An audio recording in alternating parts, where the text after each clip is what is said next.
歡迎嚟到小兔故事屋。我哋相信故事唔止係俾小朋友聽嘅，而都係爸爸媽媽一齊放慢腳步，重新感受愛與成長嘅時光。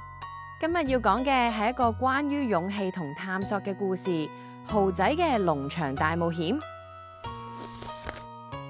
今日天氣真係好，哥哥同家姐帶住3歲嘅蠔仔一齊到寬闊嘅農場園莊玩。一入去，蠔仔唔似其他小朋友咁先去睇動物，佢個鼻仔聞到咗香噴噴嘅味道。我要食燒賣同魚蛋，為食嘅蠔仔一衝到小食亭就大聲咁點餐，熱騰騰嘅點心一到手，佢就一啖接一啖，好快就全部都食晒。食完熱食仲唔夠，蠔仔自己跑到雪櫃前面，打開櫃門，熟練咁攞咗一條佢最中意嘅彩色雪條。佢撕開包裝，馬上就津津有味咁食起上嚟。蠔仔，食嘢要俾錢㗎！家姐溫柔咁提醒佢。哥哥聽到之後，笑住搖搖頭，急急走到櫃台前，幫呢位餵食嘅細路俾錢。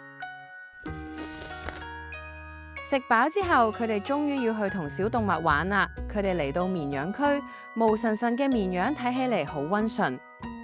蠔仔匿埋喺哥哥嘅身後，只係伸出咗半個頭出嚟，偷偷咁望。話就話驚，但係當家姐將飼料放到佢手上邊嘅時候，蠔仔又忍唔住想試下。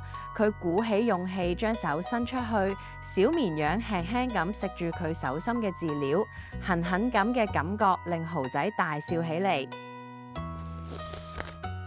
跟住佢哋嚟到騎馬區，嗰度有一隻非常可愛嘅白色小馬，斬住佢長長嘅眼睫毛，哇，係白色嘅馬仔。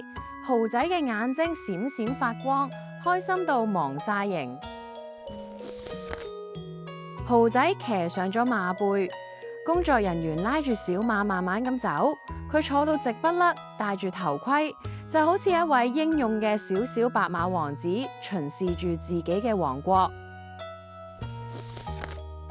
蠔仔，睇呢度，哥哥攞起手機準備影相，蠔仔即刻轉個頭，對住鏡頭高高舉起一隻手，擺出一個十分有型嘅勝利手勢。從騎馬區落嚟之後，太陽亦都準備落山啦。蠔仔拖住家姐嘅手，心滿意足咁回味住今日嘅一切。今日真係太好玩啦，蠔仔玩得非常開心。呢個係一個由蠔仔家姐投稿要我哋製作嘅故事。如果你哋都有溫馨家庭故事想分享，歡迎 click 入影片描述連結，留言話我知。如果你都中意呢種溫暖又真實嘅親子故事，記得訂閱我哋小兔故事屋，俾個讚支持下。